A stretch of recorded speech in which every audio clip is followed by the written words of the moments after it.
तो 2 marathon classes आ चुकी हैं जिसमें स्पीड मैथ्स अर्थमेटिक के लिए, तो वीडियो सेक्शन जरूर चेक करें इस चैनल का। हेलो डियर स्टूडेंट्स, इसी टाइप के क्वेश्चन आपको देखने को मिलने वाले हैं। इसी वीडियो के डिस्क्रिप्शन में सारे लिंक हैं। शुरू करते हैं वीडियो को बिना देरी के। क्वेश्चन है आपके सामने रॉन्ग नंबर सीरीज का। यहाँ देखिए डिफरेंस 1 का दिख रहा है, यहाँ देखिए डिफरेंस 4 का दिख रहा है, यहाँ डिफरेंस देखते हैं तो 27 का दिख रहा है, यहाँ पर देखिए अंतर दिख रहा है 16 का। अगला देखिए कितना अंतर दिख रहा है, 3, 2, 1, 123। कोई पैटर्न यहाँ पर आपको समझ में आया? देखिए आ रहा होगा। ये 1 की क्यूब है अगर तो ये 2 का स्क्वायर है, ये 3 की क्यूब है अगर तो ये 4 का स्क्वायर है। इसका मतलब है अगला 5 की क्यूब यानी 125 होना चाहिए था। अगर ये 123 गलत है तो ये 161 की वजह से गलत है, क्योंकि अगर 284 होता तो ये फिर 16 भी नहीं आता। इसका मतलब यहाँ पर रॉन्ग टर्म क्या है? डब्ल्यू टी मतलब रॉन्ग टर्म, ये है 161। 161 नहीं होना चाहिए था। आगे बढ़ते हैं। मिसिंग नंबर सीरीज़ है, देखिए क्या कैसे होगा ये। यहाँ अंतर है 1 का, आगे अंतर है 8 का, फिर आगे कितने का अंतर है? 7 और 2, 27 का। आगे कितने का अंतर दिख रहा है आपको? आगे अंतर दिख रहा है 4, 64 का। यहाँ से क्या चीज़ आपको दिखी?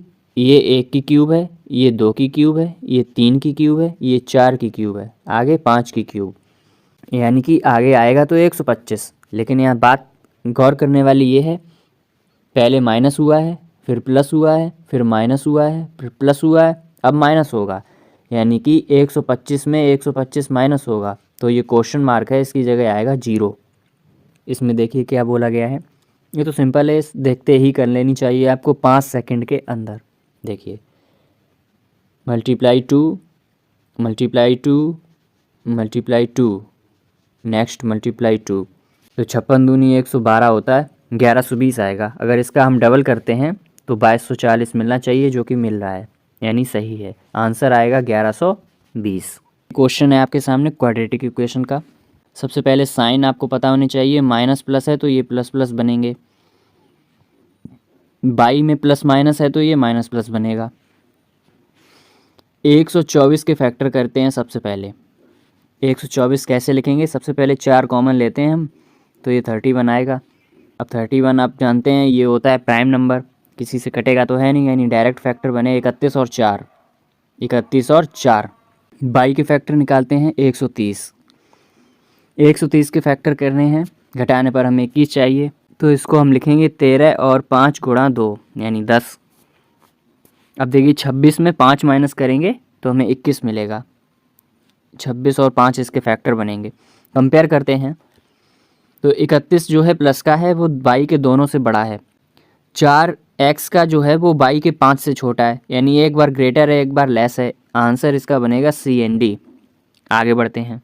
देखिए इसमें 256 को हम क्या लिख सकते हैं? 16 इंटू 16 लिख सकते हैं। 16 का मतलब क्या होता है? 2 की पावर 4, और ये 2 की पावर 4, तो कुल मिलाकर कितना हो गया? 2 की पावर 8। ध्यान रखना है मल्टीप्लाई में हमेशा पावर ऐड होती हैं। तो हमें एक चीज़ मिल गई, 256 की जगह हमें लिखना है 2 की पावर 8। ये है 2 की पावर -5, तो हम उसको माइनस कर देंगे क्योंकि बेस 2 और 2 दोनों बराबर हैं। Multiply by x equals to 25 से ये जाएगा 2 बार, ये आएगा 4 इंटू 75, ये आ गया 2 की घात 3। 2 की घात 3 कितना होता है? 8, तो ये हो गया 8x इक्वल्स टू 4 इंटू 75। 4 से ये 2 बार कैंसिल हो गया, x कितना आएगा? 75/2, 37.5। ये x की वैल्यू आएगी 37.5। नेक्स्ट क्वेश्चन, 450% ऑफ x कैसे करेंगे इसको? देखिए वैसे तो इसको 450/100 लिखेंगे, x लिखेंगे, डिवाइड बाई 190 है, प्लस में 350/100 है, मल्टीप्लाई में 200/70 है, बराबर में 20 है। अगर इसको एक्सपेंड करेंगे तो इस तरीके से लिखेंगे। हालांकि ऐसा आपको बिल्कुल नहीं करना है एग्ज़ाम में। देखिए ये जाएगा 5 बार, ये जाएगा 20 बार, यानी इधर आया है 1/20 प्लस ये जाएगा 5 बार, ये जाएगा 2 बार। तो यहाँ x/20 प्लस 10 बराबर 20। x/20 बराबर कितना आया, 10 इधर जाके माइनस हुआ 10, तो x बराबर आएगा ये 200। नेक्स्ट क्वेश्चन पे चलते हैं। देखिए ये हो जाएगा 25/1000 मल्टीप्लाई बाई 40 हो जाएगा, प्लस ये हो जाएगा 45/1000 मल्टीप्लाई बाई 80 हो जाएगा, इक्वल्स टू ये हो जाएगा 10x/100। यहाँ से देखिए 100 100 100 बाहर निकल गए, एक जीरो से ये जीरो कटेगा, एक जीरो से ये एक जीरो ये कटेगा। यहाँ 25 चौका 100 आएगा, प्लस 8 पंचे 40, 8 चौक 32, 4 36 आएगा, इक्वल्स टू आएगा 10x। ये हो गया 46 460 और 10x, तो यहाँ से x कितना आ गया 46। अब करने के इसके बहुत सारे तरीके हैं। नेक्स्ट क्वेश्चन करिए। तो सबसे पहले हम ऐड करेंगे, तो ये आएगा 4 9 2 11 9 3 12 1 13 और 2, इसमें से 1089 माइनस करना है। ये आएगा 5, ये आएगा 2, ये आएगा 2, ये आएगा 1, यानी कि 1225 आया है इस तरफ। बराबर में चल रहा है 5x। अच्छा यहाँ माइनस क्या होगा, माइनस होगा ये पूरा टर्म, यानी कि ये कितना है, ये है 160 प्लस 10 70, 170 यहाँ से माइनस करना है आपको। तो ये आएगा 5 5 और 10 बराबर 5x। तो x की वैल्यू कितनी आएगी 211, 211 आएगी x की वैल्यू। अर्थमेटिक का क्वेश्चन आया आपके सामने, इसको करिए। बोला गया है 3 कंटेनर हैं, इक्वल कैपेसिटी के हैं। ध्यान रखने वाली बात है इक्वल हैं। कोई A है पहले, तो उसके अंदर वाटर और स्पिरिट का रेशियो है 4:11। वाटर और स्पिरिट 4 और 11। कोई B कंटेनर है, उसके अंदर 3 और 7 का है, 3 और 7 का है। और कोई C कंटेनर है, उसके अंदर 2:3 का है। आगे बोला है इन सबको आपस में मिला दिया, तो हमें ये बताना है कि मिलाने के बाद उस मिक्सचर में वाटर और स्पिरिट का रेशियो क्या हो जाएगा। देखिए सबसे ऊपर लाइन बोली गई थी इक्वल कैपेसिटी, यहाँ पर देखिए कितना हो रहा है, 11 4 15 होता है, यहाँ पर 7 3 10 होता है, यहाँ पर 5 होता है। ये तो इक्वल नहीं है, ये सारे अलग अलग हैं। यानी 15 10 और 5 का एलसीएम क्या बनेगा 30। 30 बनाने के लिए यहाँ 2 से मल्टीप्लाई करना होगा, यहाँ 3 से मल्टीप्लाई करना होगा और यहाँ 6 से मल्टीप्लाई करना होगा। चलिए अब आगे लिखते हैं इसको। 2 से करेंगे तो ये रेशियो बनेगा 8 और 22 का। 3 से करेंगे तो यहाँ 3 और 21 का। 6 से करेंगे तो यहाँ बनेगा 12 और 18 का। अब देखिए सारी वैल्यू 30 30 30 हो गई हैं तीनों कंटेनर की। अब बस इनको मिला दीजिए, मिलाने का मतलब है इनको ऐड करते हैं। तो 12 8 20 और 29 18 22 40 60 61 61 आ जाएगा। यानी कि जो रेशियो आया है वाटर एंड स्पिरिट का फाइनल रेशियो, वो आया है 29:61। यही इसका आंसर बनेगा। क्वेश्चन में बोला है ट्रेन ए और बी एक्स और वाई की तरफ जा रही हैं एक दूसरे की तरफ, यानी कि अपोजिट साइड में चल रही हैं। चलने के बाद दोनों 4 घंटे बाद एक दूसरे को क्रॉस करेंगी। ए ने एक्स वाई दूरी है जो टोटल वो 10 घंटे में पूरी कर ली, तो बतानिए बी ने कितना टाइम लिया है एक्स वाई की दूरी पूरी करने में। तो ए ने जो टाइम लिया है 10 घंटे लिया है, लेकिन 4 घंटे में वो क्रॉस कर गया, यानी कि जो दूसरी तरफ वो पहुंचा है वो 6 घंटे में पहुंचा है क्रॉस करने के बाद। तो यहाँ से हम लिखेंगे t² equals to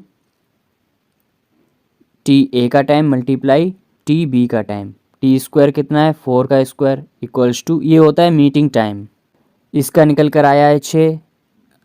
T B हमें निकालना है, तो टी बी बराबर कितना आ जाएगा 16/6 इक्वल्स टू ये आएगा 6 से काटेंगे अगर इसको तो 2.9 6 समथिंग, ये 2.6 समथिंग आएगा, ऐसे लिखते हैं। टोटल टाइम जो लगेगा बी को, वो 4 लगा है क्रॉस करने तक, उसके बाद 2.6 लगा है क्रॉस करने के बाद का टाइम, यानी कि 6.6 घंटा लगा है इसको टोटल एक्स वाई दूरी पार करने में। इस तरीके से इस सवाल को हम करेंगे। आगे बढ़ते हैं नेक्स्ट क्वेश्चन पर।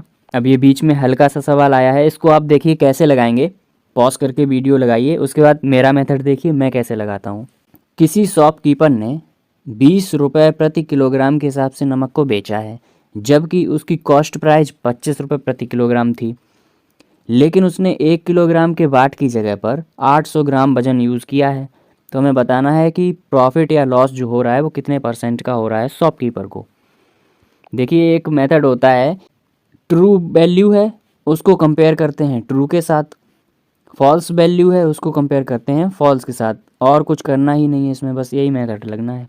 जो सीपी की बात करें, अगर सीपी क्या थी 25 रुपये, ये सीपी थी, ओरिजिनल बात है ये, लेकिन वजन कितना है ओरिजिनल 1000 ग्राम है, ये ओरिजिनल का कंपैरिजन कर दिया।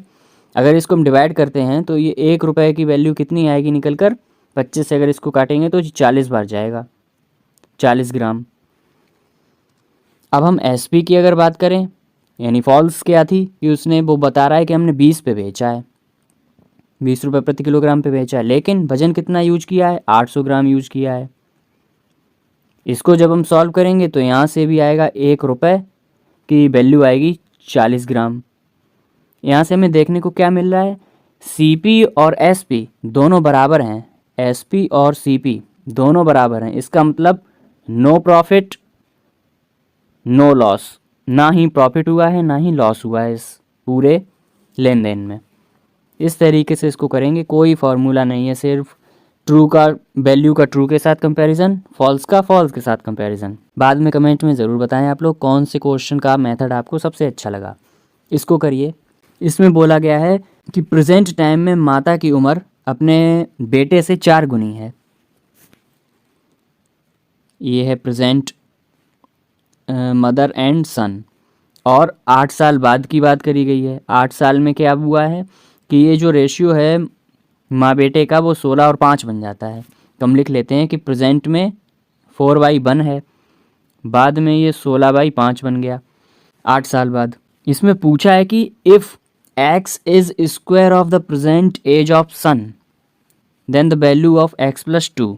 यहाँ रेशियो कितने का है, यहाँ अंतर है देखिए 3 का, यहाँ अंतर है 11 का। पहले ये अंतर बराबर करना है हमें, इसका मतलब है यहाँ 11 से मल्टीप्लाई होगा दोनों तरफ, यहाँ 3 से मल्टीप्लाई होगा दोनों तरफ, ये बनेगा 48/15 और ये बनेगा 44/11। अब देखिए ये 11 और 15 यहाँ भी अंतर 4 का है, 44 और 48 यहाँ भी अंतर 4 का है, यानी बराबर बराबर अंतर आ गया। तो इसका मतलब 4 जो यूनिट है उसका अंतर आया है 8 साल, ये 8 साल में ही तो अंतर हुआ है, ये 8 साल में ही अंतर हुआ है। इसका मतलब है जो 1 यूनिट है उसकी वैल्यू आएगी 2 साल। अगर 1 यूनिट 2 साल के बराबर है तो प्रेजेंट में सन की पूछी है, तो सन कितना हो जाएगा प्रेजेंट में, 11 दूनी 22 साल, 22 साल का हो जाएगा। आंसर ये नहीं है, यानी कि 22 का स्क्वायर होता है 484, ये वैल्यू x की आई है जो उसने कहा है क्वेश्चन में।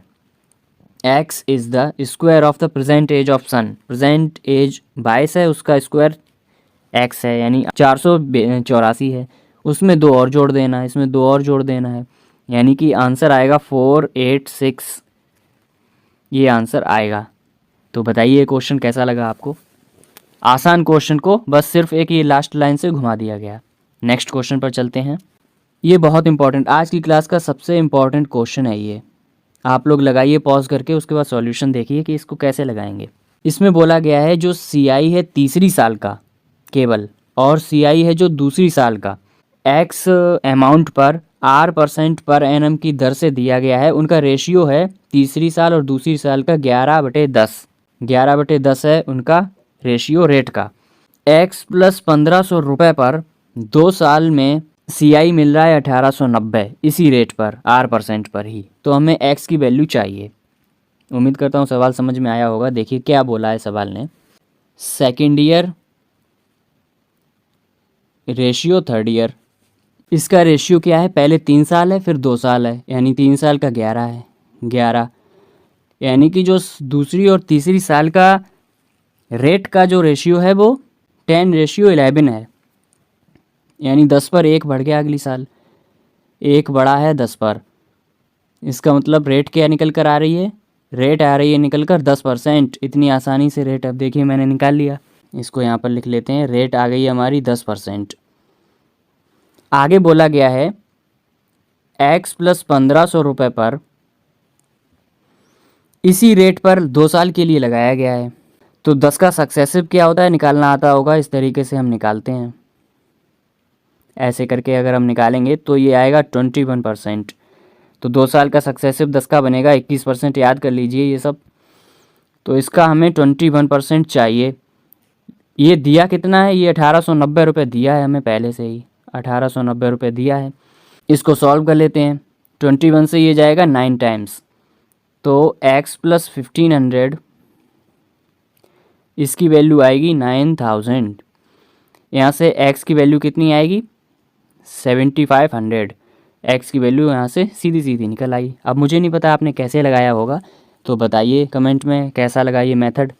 नेक्स्ट क्वेश्चन आपके सामने है, ये भी बहुत अच्छा सवाल है। बोला गया है कि कोई आदमी है वो 1/4 1/4 जर्नी बाइक से कर रहा है, जबकि बची हुई यानी कि 3 पार्ट बची है। ये 3 पार्ट जर्नी वो कर रहा है कार और टैक्सी से, लिखा हुआ है। रेशियो है 3:2, 3:2 से कर रहा है। बोला गया है कंप्लीट जो जर्नी कर रहा है वो, उसमें टोटल उसे 4 घंटे का टाइम लग रहा है टोटल जर्नी में। और ये भी कहा गया कि कार से दूरी चली है वो 18 किलोमीटर है, यानी कि 3 रेशियो की वैल्यू हमसे 18 कही है। 3 की 18 यानी 1 की 6 है, तो 2 की हो जाएगी 12। ये टोटल कितनी आ गई कार और टैक्सी से, ये आ चुकी है 30 किलोमीटर। 30 किलोमीटर चला है कार प्लस टैक्सी से। पूछा गया है एवरेज स्पीड क्या है पूरी जर्नी का। तो देखिए यहाँ पर 30 निकल कर आया है कार और टैक्सी। अगर 3 पार्ट की वैल्यू 30 आई है तो 1 पार्ट की वैल्यू कितनी आएगी, 10 किलोमीटर। यानी कि जो 1/4 था 1/4 था, यानी 1 किससे चला था, बाइक से। यानी कि जो बाइक से चला है वो 10 किलोमीटर चला है। अब हमें पता है एवरेज स्पीड फार्मूला क्या होता है, total distance upon total time. Total distance कितनी हुई, 10 किलोमीटर बाइक, 30 किलोमीटर कार और टैक्सी, यानी कि टोटल 40 किलोमीटर चला है। टोटल टाइम कितना ले रहा था जर्नी में, 4 घंटे ले रहा था, यानी कि 10 किलोमीटर पर घंटा। ये एवरेज स्पीड आएगी इस पूरे ट्रैवलिंग में। लास्ट क्वेश्चन है आज का। इसमें देखिए क्या बोला गया है, 1 किलोग्राम कोई मेटल है जिसमें 25% जिंक है, बचा हुआ कॉपर है। ठीक है, इसको हम मिक्स करते हैं। 5 किलोग्राम का कोई मेटल है जिसके अंदर 40% जिंक है, बचा हुआ कोई अदर मेटल है पी। तो इसको देखिए हम लिखते हैं कैसे, कॉपर, जिंक और मेटल पी। पहले बात करते हैं हम 1000 ग्राम की। 1000 ग्राम यानी 1 किलोग्राम में, इसमें क्या बोला गया है, जिंक 25% है, यानी कि 250 ग्राम जिंक है। बचा हुआ 750 ग्राम क्या होगा, कॉपर होगा। इसके अंदर पी मेटल है ही नहीं। नेक्स्ट 5 किलोग्राम की बात की गई है, यानी कि 5000 ग्राम की बात की गई है।